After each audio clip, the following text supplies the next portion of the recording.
Hello, Assalamualaikum warahmatullahi wabarakatuh. I'm Hijra Lukman and I am your reporter for today. So my report is a continuation of the report of Miss Sabado. So let's start with what is an entity? So sinasabi dito na an entity refers to any person or organization involved in transactions. So merong two kinds ng entity. So, ito yung natural person and juridical person. So, what is natural person? So, ito yung a living human being. So, it means tayo ang natural person. While ang juridical person naman is an organization created by law. So, example nito is a corporation or a partnership. So, ang entities can be either taxable. So, ito na yung mga nagbabayad ng buwis and exempt. So, ang exempt naman, so they don't pay taxes due to laws, treaties, or other reason. So, sila yung mga exempted sa pagbabayad ng taxes. So, for transaction to be taxable, it is usually must involve another entity. So, it means na a separate and distinct person or organization from the taxpayer. So, dapat may involved na other person. So, when is income taxable? So, kailan nga ba naging taxable ang income? So, income become taxable when it is realized or received or realized and received. Realized meaning it is earned through a sale, service, or sa similar transaction, while ang received naman is either an actual cash or benefits. For example, is yung like debt being forgiven. So, what is not taxable? Or yung tinatawag na unrealized gains. So, if your wealth increases but there's no actual transaction, it is called an unrealized gain. So, it means na hindi siya taxable. It means hindi ka babayad ng buwis para doon. So, for example is yung gold. So, pag bumili ka ng gold, may tax na makukuha. Pero, habang tumatagal, yung price ng gold ay tumataas, hindi ka na nababawasan ng tax doon. So, example nito is increase in value of your land or stocks, no? Pag tumaas yung value ng land and stocks mo, so hindi ka magbabayad ng buwis doon. Or for example, yung animal mo or yung mga growth ng crops mo, hindi ka na magbabayad ng tax or it's not taxable, no? So, favorable change in foreign currency that lowers your debt. So, these are holding gains, no? Meaning, you haven't sold any or exchanged anything yet. So, walang transaction na nangyari. So, let's move forward. What is service income? So, if you perform a service and get paid, no? So, that's a taxable income. So, for example, salary, professional fees, and service compensation, lahat ng yon ay taxable or kailangan kang magbayad ng tax. So we have an illustration example of Mr. Mendoza. So here what counts as taxable gross income. For example, salary of Mr. Mendoza is 200,000. So it is taxable. And he has gambling winnings of 100,000 pesos. So it is a taxable. And he has a debt forgiven for services rendered. So meron siyang utang and meron siya or na the debt is forgiven, no, dahil sa service na inoffer niya, so nagkaroon siya ng 150,000. So, it is taxable. Ano naman yung not taxable? So, ito yung appreciation of land investment or yung unrealized gain, yung pagtaas ng presyo ng land and ating stocks. So, debt forgiven out of affection. So, out of affection, no, not income, it's a gift. So, loan from a bank. So, since nag-loan ka, you should repay it. So, it's not an income. It means it's not taxable. Okay, let's move forward with the receipt of income. So, there are two types of income receipt, no? So, ito yung actual receipt and constructive receipt. So, ano nga ba itong actual receipt? So, you physically get the money or property. So, nakuha mo siya directly or physically. Ito yung tinatawag na actual receipt.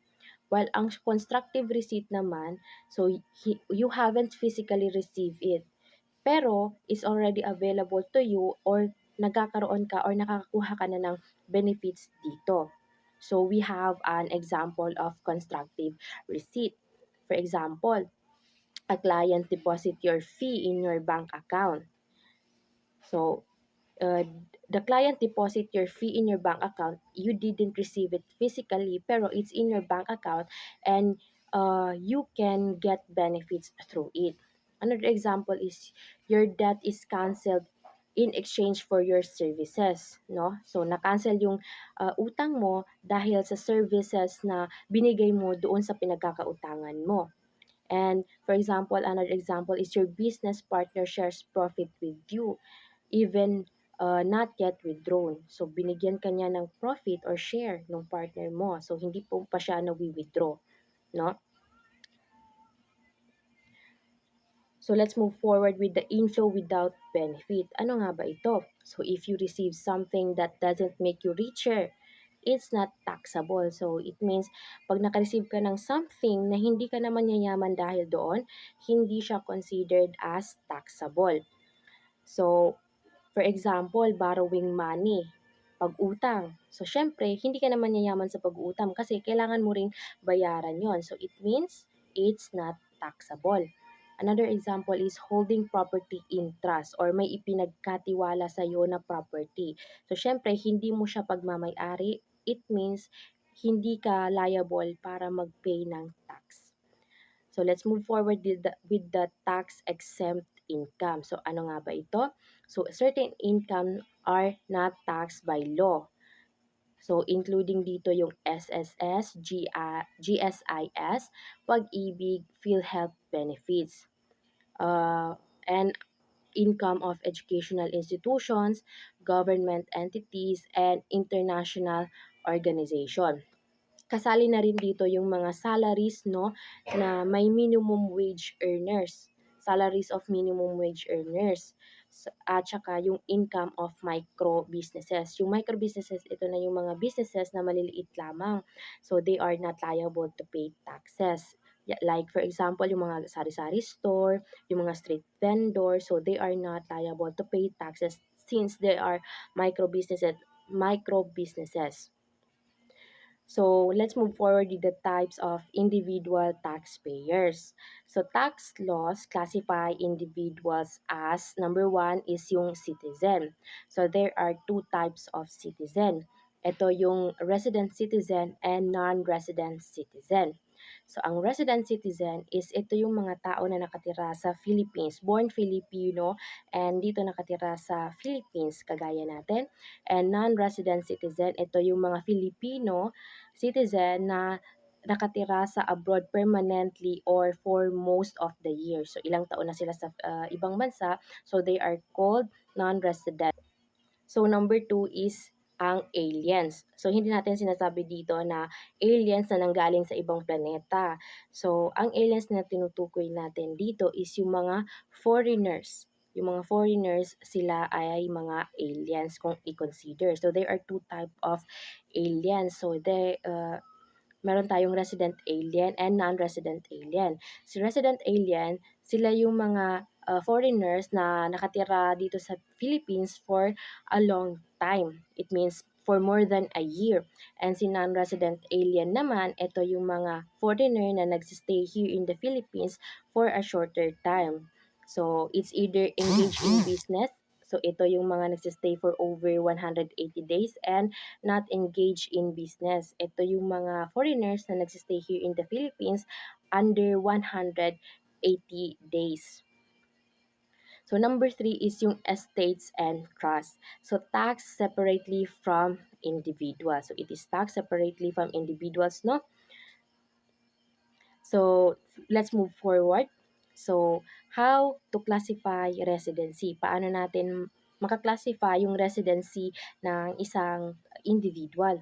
So there are two key factors. Ito yung intention and length of stay. Sa intention, ito yung the purpose and plan of the person.